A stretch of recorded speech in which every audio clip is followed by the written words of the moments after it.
Good morning, student. Today I will going to teach you our next exercise. Our next exercise is 4E. तो 4E solve करने से पहले हम कुछ important term जानेंगे. तो सबसे पहले मैंने एक टर्म यहाँ पे लिखा है सिंप्लीफिकेशन. सिंप्लीफिकेशन पढ़ के सिंपल का सिंपल मतलब क्या होता है कि साधारण, सरल, मतलब जो इजी हो सबसे ज़्यादा, उसको हम सिंपल कहते हैं. अब यहाँ पे लिखा है सिंप्लीफिकेशन. तो इन अ मैथमेटिक्स सिंप्लीफिकेशन क्या होता है कि कोई बहुत ज़्यादा ऑपरेशन एक में ऑपरेट करना होगा, उसको सिंप्लीफाई करना होगा, या फिर आपको एक जैसे हमारा पजल होता है उसमें बहुत सारी चीज़ें इंक्लूड कर दिए जाते हैं और हमें सॉल्व करके अपने एम को फाइंड करना होता है. तो ऐसे ही हमारा सिंप्लीफिकेशन क्या होगा कि बहुत सारे टर्म दिए होंगे, उनको हमको सॉल्व करके क्या करते हैं उसके सिंपल फॉर्म में लिखना होगा. तो सबसे पहले हम इसका डेफिनेशन देखेंगे. कह रहा है simplification is the process of replacing a mathematical expression by the equivalent one that is simpler.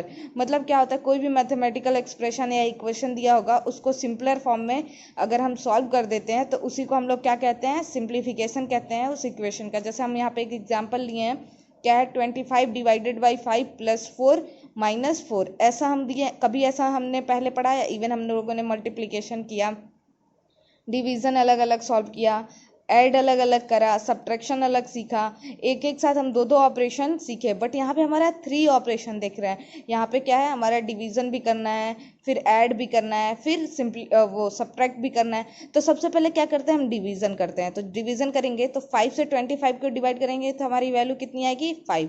अब यहाँ पे हमारा क्या हो जाएगा, +4 - 4.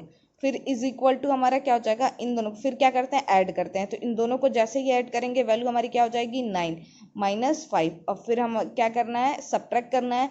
तो 9 - 4 5, यानी कि ये हमारा इस पूरे इक्वेशन का सिंपल फॉर्म हो गया कि इसकी टोटल वैल्यू क्या है, 5. यानी इसको हम is equal to simpler form में क्या लिख सकते हैं, 5 लिख सकते हैं. ठीक है, इतना समझ आया. अभी आपको समझ बताया जाएगा आगे कि यहाँ पे सबसे पहले हम डिवाइड क्यों किए, फिर ऐड क्यों किए, फिर सब्ट्रैक्ट क्यों किए. क्यों नहीं पहले मैंने सब्ट्रैक्ट कर लिया है, क्यों नहीं पहले मैंने ऐड कर लिया है. तो अभी आपको एक और रूल बताया जाएगा कि किस अकॉर्डिंग ये सॉल्व करता है. अभी तो मैंने सिंपली बताया कि सिंप्लीफाई किसे कहते हैं. अब देखेंगे एक और हमारा इंपॉर्टेंट टर्म है ब्रैकेट्स. आपने प्रीवियस क्लासेस में पढ़ा होगा कि ब्रैकेट किसको कहते हैं. तो एक बार हम डेफिनेशन पढ़ेंगे. कह रहा है when we want to do a particular operation before others we put it within the bracket. मतलब अगर हम कोई एक मतलब इक्वेशन को सॉल्व करते हैं और एक स्पेशल ऑपरेशन किसी पे करना चाहते हैं, जैसे कि मान लेते हैं अगर हमें दिया जाए बहुत सारे प्राइम मिनिस्टर का नाम दे दिया जाए और कहा जाए कि आप इसमें इंडिया के प्राइम मिनिस्टर को हाईलाइट करें, तो हम क्या करते हैं, उसके नीचे कुछ स्पेशल कैरेक्टर बना देते हैं, इसको डार्क कर देते हैं, या फिर उसको राउंड कर देते हैं, या फिर उसको ब्रैकेट में कर देते हैं. जिससे हमें क्या होता है कि पता चल जाता है कि जो चीज़ें हमें पूछी गई हैं उसको हम हाईलाइट कर दिए. तो सिंपली हम यहाँ पे एक देखेंगे कि हमारा क्या है, 100 + 50, इसको डिवाइड करना है 25 से. तो जैसे मैंने इस एग्जाम्पल में बताया था कि सबसे पहले हम क्या करते हैं, डिवाइड करते हैं. तो हम यहाँ पे भी सेम प्रोसेस करेंगे, डिवाइड करेंगे 25 से 50 को. जैसे ही हम इसको इससे डिवाइड करेंगे हमारी वैल्यू कितनी आ जाएगी, 2 हमारा आ गया. अब 100 एज इट इज यहाँ पे लिख लिए. अब 100 + 2 करेंगे तो 102. अब देखेंगे कि अगर स्पेशल कोई ऑपरेशन इसमें ऑपरेट दिया जाए तो इसकी वैल्यू सडन क्या होती है, चेंज हो जाती है. अभी हमने देखा कि इसी इक्वेशन की वैल्यू कितनी है, 102. लेकिन जैसे ही हम इसको इन दोनों को विद इन अ ब्रैकेट में लिख दिए, फिर हमें क्या करना है, डिवाइड करना है. तो सबसे पहले हम क्या करेंगे, ब्रैकेट को सॉल्व करेंगे. तो जैसे ही इसको ऐड करेंगे 150. अब इसको डिवाइड करना है 25 से, तो हमारी वैल्यू क्या आ जाती है, 6. अब देखिए कितना बड़ा डिफरेंस आ रहा है इन दोनों के बीच में कि बिना किसी स्पेशल कैरेक्टर का यूज़ किए, बिना ब्रैकेट का यूज़ कर रहे हैं, तो हमारी वैल्यू कितनी आ रही है, 102. लेकिन जैसे ही हम किसी दो नंबर्स को ब्रैकेट में रख दे रहे हैं तो हमारी वैल्यू सडन चेंज हो जा रही है, एक बहुत बड़ा डिफरेंस आ जा रहा है. तो इसे क्या कहते हैं कि स्पेशल कोई स्पेशल ऑपरेशन अगर हम करना चाहते हैं किसी भी नंबर पे तो वहाँ हम ब्रैकेट का यूज़ करते हैं. अब ये ऐसा तो एक ही ब्रैकेट नहीं होगा, बहुत सारे ब्रैकेट होंगे. तो हम पढ़ेंगे काइंड्स ऑफ ब्रैकेट, मतलब ब्रैकेट कितने प्रकार के होते हैं. तो पहला हमारा राउंड ब्रैकेट होता है जिसको ऐसे डिनोट करते हैं, इसको पैराथेसिस भी बोलते हैं. नेक्स्ट दूसरा हमारा होगा कर्ली ब्रैकेट, इसको हम ऐसे डिनोट करते हैं और इसको ब्रेसेस भी बोलते हैं. एंड लास्ट हमारा होता है स्क्वायर ब्रैकेट, जिसको हम इस फॉर्म में, इसका सिंबल ये होता है ठीक है, फिर इसको बॉक्स ब्रैकेट भी पढ़ते हैं। अभी यहाँ पे क्लास 5 में आपको 3 ही ब्रैकेट का यूज़ करना है। मोस्टली आपको 2 ही ब्रैकेट देखने को मिलेंगे, लेकिन कहीं कहीं पे आपको स्क्वायर ब्रैकेट भी देखने को मिलेगा। तो मोस्टली हमें क्या करना है, 3 ही ब्रैकेट का यूज़ करना है। तो इसीलिए अभी हम क्या करेंगे, 3 ही ब्रैकेट के बारे में स्टडी करेंगे। अब नेक्स्ट हम एक नोट देखेंगे, एक स्पेशल नोट हमारा है। कह रहा है कि एक सेकेंड, ये उड़ रहा है आई थिंक पेज। हाँ, अब देखेंगे कि अब हमारा क्लियर हो गया। कह रहे हैं when there are the bracket in a simplification sum the order in which the operation are to be the done in the given BODMAS. मतलब क्या कहते हैं कि अगर हमारा कोई इक्वेशन है, ठीक है, एक ब्रैकेट के फॉर्म में दिया है, मतलब बहुत सारे उस पर ऑपरेशन ऑपरेट कराया गया है, तो उसको हम कैसे सॉल्व करते हैं, बोर्ड मास के फॉर्म में हम क्या करते हैं, सॉल्व करना शुरू करते हैं। तो बोर्ड मास का मतलब हम समझ लेंगे क्या होता है, ये शॉर्ट फॉर्म होता है याद करने के लिए। बी का मतलब बोर्ड मास में बी का मतलब होता है, पहले उसका स्पेलिंग जानेंगे क्या होता है, BODMAS, बोर्ड मास। अब हम देखेंगे बी हमारा किसको स्टैंड करता है, बी फॉर ब्रैकेट्स। हमारा बी से क्या हो जाता है, ब्रैकेट, ओ से ऑफ। हम सबसे पहले क्या करते हैं, ब्रैकेट्स को देखते हैं, फिर उसको ऑफ करते हैं, फिर डी से डिवीजन, फिर मल्टीप्लिकेशन, फिर एडिशन, फिर सब्ट्रैक्शन। एक बार हम आपको अपने फर्स्ट एग्जांपल पे ले जाएंगे, जैसे मैंने यहाँ पे करके दिखाया था। तो सबसे पहले हम चेक करेंगे ब्रैकेट है, नहीं है हमारा, फिर ऑफ है, नहीं ऑफ भी नहीं है। तो सीधे हम क्या किए, डिवीजन। डिवीजन के बाद हमारा बोर्ड मास के अकॉर्डिंग क्या होता है, यहाँ पे देखेंगे डिवीजन के बाद मल्टीप्लिकेशन, बट मल्टीप्लिकेशन तो ऑपरेशन ऑपरेट नहीं कराया, देयरफॉर हमारा क्या हो जाएगा, एडिशन। यहाँ पे चेक करेंगे एडिशन है, तो हमारा काम और इजी हो गया। डायरेक्टली हम क्या करेंगे, ऐड कर देंगे, देन उसके बाद सब्ट्रैक्ट कर देंगे। तो इस प्रोसेस से हम क्या करते हैं, अपने इक्वेशन को सिंप्लीफाई करते हैं। अब एक एग्जांपल लेके चलेंगे, हमारा बुक का ही एग्जांपल है। यहाँ पे हमारा क्या दिया हुआ है, 7829 -15 ऑफ। चेक करेंगे, यहाँ पे एक बार ध्यान देखेंगे, जैसे ही ऑफ आता है आप थोड़ा ज़्यादा ही क्या करेंगे, केयर करने लगेंगे, अपने इक्वेशन को अच्छे से और देखने लगेंगे और अच्छे से सॉल्व करेंगे, क्योंकि यहीं पे गलती होती है। इसीलिए मैंने इसमें सारे ऑपरेशन को लेके चला है। अब क्या यहाँ पे दिया है, 7829 -15 of 15 divided by 25 multiplied by 132 minus 2822 plus 865। ठीक है, 800 हमारा क्या हो गया, 65। अब सॉल्व करेंगे, इसका सॉल्यूशन देखेंगे। सबसे पहले एज इट इज इसको लिख लिए, ये ऑफ को भी, मतलब सिंपल हम क्वेश्चन पहले निकाल लिया। दूसरे लाइन में हम क्या करते हैं, इसको सॉल्व करना स्टार्ट करते हैं। लाइन में हम इसको सॉल्व करना स्टार्ट कर देते हैं। तो हम देखेंगे इसको एज इट इज ऐसे लिख लिए। अब ये ऑफ का मतलब होता है मल्टीप्लाई करना। कभी कभी हम देखते नहीं हैं कि दिया रहता है 15 ऑफ 4, यानी कि 15 का हमें 4 में मल्टीप्लाई करना है। तो ऐसे ही हमारे यहाँ पे क्या दिया हुआ है, 15 × 50, मतलब ऑफ मल्टीप्लाई करना। जब इन दोनों को हम मल्टीप्लाई करेंगे तो हमारी वैल्यू कितनी आ जाएगी, 750। सिंपली देखेंगे 15 का टेबल 5 टाइम पढ़ेंगे तो हमारी वैल्यू 75 होती है, और एक जीरो है तो एक जीरो हम यहाँ पे लगा देंगे। सिंपल मल्टीप्लिकेशन हो गया। अब डिवीजन है तो डिवीजन का सिंबल लगाएंगे, 25 multiplied by, as it is सारी वैल्यू ऐसे ही लिख लेंगे। अब हमारा बोर्ड मास क्या कहता है कि हमें डिवीजन करना है। तो अब हम जब डिवाइड करेंगे उसके अकॉर्डिंग, तो जब 25 से हम क्या करेंगे, नेक्स्ट प्रोसेस में 25 से, ये हमारा फर्स्ट स्टेप हो गया, ये हमारा सेकेंड स्टेप हो गया। नेक्स्ट में हम क्या किए कि 25 से 750 को डिवाइड किए। अब हमको पता है कि 25 3 कितना होता है, 75।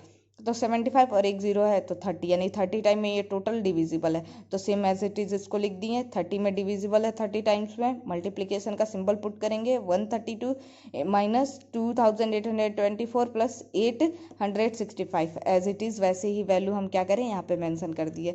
अब नेक्स्ट देखेंगे कि क्या है। अब हमारा बोर्ड मास क्या कहता है कि मल्टीप्लाई करें। तो अब हमारा थर्ड स्टेप क्या होगा कि हम इन दोनों को मल्टीप्लाई करेंगे। ये हमारा थर्ड प्रोसेस हो गया। मल्टीप्लाई करने के बाद हमारी वैल्यू आ गई। अब हमारी वैल्यू प्लस, अब इसमें 2 ही ऑपरेशन बचा है, क्या, प्लस एंड माइनस। अब यहाँ पे देखेंगे एक प्लस वाला टर्म यहाँ पे है, प्लस वाला टर्म यहाँ पे है, तो इन दोनों को एक साथ लिख लेंगे और इन माइनस वालों को एक साथ लिख लेंगे। अब इनको क्या करेंगे, इन दोनों को हम सम करेंगे। इन दोनों को जब सम करेंगे तो हमारी ये वैल्यू मिलेगी, इन दोनों को सम करेंगे तो इतनी वैल्यू आएगी। अब हमें क्या करना है, हमारा बोर्ड मास कहता है लास्ट में कि सब्ट्रैक्ट कर दो वैल्यू। तो इसमें से इसको हम क्या करेंगे, सब्ट्रैक्ट कर देंगे, यानी कि इतने बड़े सिंप्लीफिकेशन का हमारा 1910 इसकी वैल्यू आ गई, यानी 1910। इसको ऐसे भी बढ़ लेंगे। तो ये हमारा क्या हो गया, आंसर हो गया कि इस क्वेश्चन को हम ऐसे सिंप्लीफाई कर दिए। नेक्स्ट हम अपना बुक का एक्सरसाइज देखेंगे। देखेंगे फर्स्ट ए, मतलब क्वेश्चन नंबर 1 का फर्स्ट पार्ट है 2430 डिवाइडेड बाई 81 इंटू 30। तो अकॉर्डिंग टू बोर्ड मास इसको सॉल्व करने से पहले हमारा बोर्ड मास क्या कहता है कि सबसे पहले ब्रैकेट, फिर ऑफ, फिर डिवाइड, फिर मल्टीप्लाई, फिर एडिशन, फिर सब्ट्रैक्शन। तो यहाँ पे देखेंगे कि हमारा कोई ब्रैकेट नहीं है तो फिर हम ऑफ को चेक करेंगे, ऑफ भी नहीं है तो फिर हम किसको चेक करेंगे, डिवाइड को। तो अब देखेंगे कि हमको डिवाइड यहाँ पे दिख गया, तो अब क्या करेंगे 81 से डिवाइड करेंगे 2430 में। तो सिंपली जैसा हम आप लोगों ने पीछे सीखा है कि डिवीजन कैसे किया जाता है वैसे ही हमें डिवाइड करना है। जैसे हम डिवाइड करेंगे वैल्यू हमारी कितनी आएगी 30, यानी कि 81 से, अगर 81 से 30 टाइम में हमारी वैल्यू क्या आ जाएगी 2430। अब यहाँ पे फिर उसके बाद से सेकंड क्या है मल्टीप्लिकेशन, तो 30 को हम लिख लिए और एज इट इज़ 30 को यहाँ पे लिख देंगे। अब बीच में हमारा कौन सा ऑपरेशन ऑपरेट कराना है, मल्टीप्लिकेशन। अब इन दोनों को मल्टीप्लाई करेंगे तो हमारी वैल्यू कितनी आएगी 900। अब नेक्स्ट क्वेश्चन देखेंगे, कह रहा है यहाँ पे क्या है वैल्यू 9000, जिसको डिवाइड करना है 45 से, फिर ऑफ, फिर 20 प्लस 750 डिवाइडेड बाई 150। अब कोई ब्रैकेट नहीं है, फिर हम चेक करेंगे ऑफ है, ऑफ का मतलब मल्टीप्लाई होता है, तो हम क्या करेंगे 45 का 20 में मल्टीप्लाई करेंगे। तो वही मैंने दिखाया है यहाँ से एरो से कि सबसे पहले ये ऑपरेशन मतलब इन दोनों पे ऑपरेट कराएंगे और इनको आपस में क्या करेंगे मल्टीप्लाई करेंगे। मैंने सॉरी यहाँ पे शायद डिवाइड बोला था, लेकिन नहीं, क्या करेंगे 40 ऑफ रहता है तो मल्टीप्लाई करते हैं, तो 45 को 20 से हम क्या करेंगे मल्टीप्लाई करेंगे। तो यहाँ पे हम 9000 को एज इट इज़ लिख दिए, डिवाइड का सिंबल है, डिवाइड का सिंबल लगा दिए। अब इन दोनों पे हमारा पहला ऑपरेशन ऑपरेट होगा क्योंकि बोर्ड मॉस के अकॉर्डिंग ब्रैकेट के बाद क्या आता है ऑफ, ओ फॉर ऑफ। तो यहाँ पे हमें ऑफ दिख गया, मल्टीप्लाई करेंगे 45 का 20 में मल्टीप्लाई करेंगे तो वैल्यू कितनी आएगी 900। अब यहाँ पे लिख दिए। अब यहाँ पे हम क्या करेंगे एज इट इज सारे वैल्यू को लिख देंगे क्योंकि एक लाइन में हम एक ही प्रोसेस करते हैं, मतलब एक ही ऑपरेशन को सॉल्व करते हैं। अब यहाँ पे देखेंगे यहाँ पे डिवाइड है, यहाँ पे भी डिवाइड है, तो फिर यहाँ पे दोनों को एक को डिवाइड करके यहाँ मेंशन कर देंगे। तो 900 से जैसे ही हम 9000 को डिवाइड करेंगे तो वैल्यू कितनी आएगी 10। 150 से 750 को डिवाइड करेंगे वैल्यू विल बी फाइन अभी 5। अब इन दोनों को क्या करेंगे ऐड कर देंगे, ऐड करने के बाद 15, ये हमारा इस इक्वेशन का सॉल्यूशन हो जाएगा 15। अब नेक्स्ट देखेंगे 3a हमारा क्या कह रहा है, ब्रैकेट में स्मॉल ब्रैकेट में दिया गया है 24 प्लस 36 मल्टीप्लाई करना है 64 का। तो बोर्ड मास के अकॉर्डिंग हम ब्रैकेट सॉल्व करते हैं, तो ब्रैकेट के अंदर इन दोनों को क्या करेंगे सॉल्व करेंगे और बीच में प्लस ऑपरेशन है यानी कि इन दोनों को ऐड कर देंगे। ऐड करने के बाद हमारी वैल्यू कितनी आई 60। अब हमारा दूसरा ऑपरेशन क्या है मल्टीप्लीकेशन का, तो हम मल्टीप्लीकेशन यहाँ पे लगा दिए इंटू 64। अब इन दोनों को आपस में मल्टीप्लाई करेंगे 3840, ये हमारा क्या हो गया आंसर। नेक्स्ट क्वेश्चन देखेंगे अब हमारा क्या है ट्रू और फॉल्स। क्वेश्चन नंबर हमारा 4 कह रहा है कि ट्रू और फॉल्स चेक करना है। तो सबसे पहले इक्वेशन दिया है 12 मल्टीप्लाइडेड बाई 9 ब्रैकेट में -7 is equal to 12 into 9 minus 7। ठीक है, तो हम क्या करेंगे सबसे पहले LHS। अब देखेंगे कि ये जो हमारा लेफ्ट हैंड साइड में होता है उसको LHS बोलते हैं, जो राइट हैंड साइड में होता है उसको RHS। तो सबसे पहले हम लोग LHS यहाँ पे ले लिए। LHS की वैल्यू क्या है with in bracket 12 मल्टीप्लाइडेड by 9 minus 7। Therefore 12 का हम 9 में मल्टीप्लाई करेंगे वैल्यू विल बी 108। अब माइनस ऑपरेशन है, माइनस ऑपरेशन लिख दिया। अब यहाँ पे 7 है 7। अब 108 में से जब हम 7 को सब्ट्रैक्ट करेंगे वैल्यू कितनी आ जाएगी 101, यानी कि 12 का 9 में मल्टीप्लाई किए तो वैल्यू 108 आई, उसमें से -7 सब्ट्रैक्ट करें तो वैल्यू कितनी आई 101। ये हमारी LHS की वैल्यू हो गई। अब हम RHS को देखेंगे। RHS को देखें तो RHS यहाँ पे हमारा क्या था 12 मल्टीप्लाइडेड बाई इन ब्रैकेट 9 माइनस 7। अब हम क्या करेंगे ब्रैकेट सबसे पहले सॉल्व करते हैं बोर्ड मास के अकॉर्डिंग। तो 9 माइनस 7 करेंगे वैल्यू हमारी कितनी आएगी 2। अब 12 का 2 से मल्टीप्लाई करेंगे 24, यानी कि हमारा RHS का वैल्यू 24 आया और LHS की वैल्यू 101 आई। अब देखेंगे कि ये जो दोनों नंबर है इक्वल नहीं है, तो यहाँ पे हम लिख लेंगे LHS is not equal to RHS, therefore ये हमारा जो इक्वेशन है वो क्या हो जाएगा फॉल्स। अब क्वेश्चन नंबर 5 देखेंगे, सिंप्लीफाई करने के लिए दिया है। तो यहाँ पे देखेंगे सबसे पहले हमारा कर्ली ब्रैकेट है, फिर हमारा क्या है स्मॉल ब्रैकेट। ठीक है, तो सबसे पहले हम स्मॉल ब्रैकेट को देखें। अब यहाँ पे देखेंगे कि सबसे पहले ब्रैकेट सॉल्व करते हैं। स्मॉल ब्रैकेट को सॉल्व करेंगे तो 17 में से सबसे पहले 12 माइनस करेंगे वैल्यू हमारी कितनी आ जाएगी 5। ठीक है, 28 को ऐसे ही लिख देंगे, 15 को एज इट इज ऐसे ही लिख देंगे। उसके बाद से हमारा 15 होगा, ये हम ब्रैकेट जब रिमूव करेंगे तो माइनस और आगे इसके प्लस है, तो माइनस प्लस मिलके वैल्यू विल बी माइनस। ठीक है, तो 28 में से 5 माइनस करेंगे, वैल्यू कितनी आएगी 23 मल्टीप्लाइडेड बाई 15। अब करली ब्रैकेट को रिमूव करेंगे तो डायरेक्टली इन मल्टीप्लीकेशन हमारा क्या करेगा, ऑपरेट कर जाएगा। अब 15 मल्टीप्लाइडेड बाई 23, इन दोनों को मल्टीप्लाई करेंगे तो हमारी वैल्यू कितनी आएगी 345। ये हमारा क्या हो गया आंसर। अब नेक्स्ट देखेंगे, नेक्स्ट हमारा कह रहा है डी है 700, इसको डिवाइड करना है 100 से, फिर माइनस, फिर हमारा करली ब्रैकेट है, फिर 2 स्मॉल ब्रैकेट हैं इस करली ब्रैकेट में। तो इसको सॉल्व करने से पहले हम सबसे पहले करली ब्रैकेट को सॉल्व करते हैं। तो करली ब्रैकेट के अंदर यहाँ पे देखेंगे मल्टीप्लाई है, तो सबसे पहले मल्टीप्लाई करेंगे, मल्टीप्लाई करें तो 96 आया, डिवाइड, अब इन दोनों को सब्ट्रैक्ट करेंगे, वैल्यू कितनी आएगी 24। अब 24 को हम क्या करेंगे, यहाँ डिवाइड करेंगे, इससे क्या बोलते हैं 96 को 24 से डिवाइड करेंगे, 96 को डिवाइड करेंगे, हमारी वैल्यू कितनी आएगी 4, और एज इट इज इसको लिखते जाएंगे। फिर करली ब्रैकेट को सॉल्व कर लिए, वैल्यू कितनी आई 4। अब फिर हम वही चीज़ें यहाँ पे करेंगे, इसको सॉल्व करेंगे, 17 टाइम में डिवाइड हो जाएगा, 17 माइनस 4 हमारा कितना हो जाएगा 66, और यही हमारा क्या हो जाएगा आंसर। यानी कि सारे जितने भी आपको उस पर क्वेश्चन जो मैंने नहीं सॉल्व करा है उसको ऐसे ही सिंपल ऐसे ही सॉल्व करना है, और आपको बाकी जो भी क्वेश्चन छोड़ दिए गए हैं, जो नहीं बताए गए हैं, वो आपको सेल्फ प्रैक्टिस के लिए है। ये वीडियो अच्छे से देखना है आपको, कैसे क्वेश्चंस को सॉल्व किए गए, कैसे बोर्ड मास का यूज़ किया गया है, वो सारी चीज़ें वैसे ही यूज़ करके आपको नेक्स्ट क्वेश्चन को क्या करना है, सॉल्व करना है।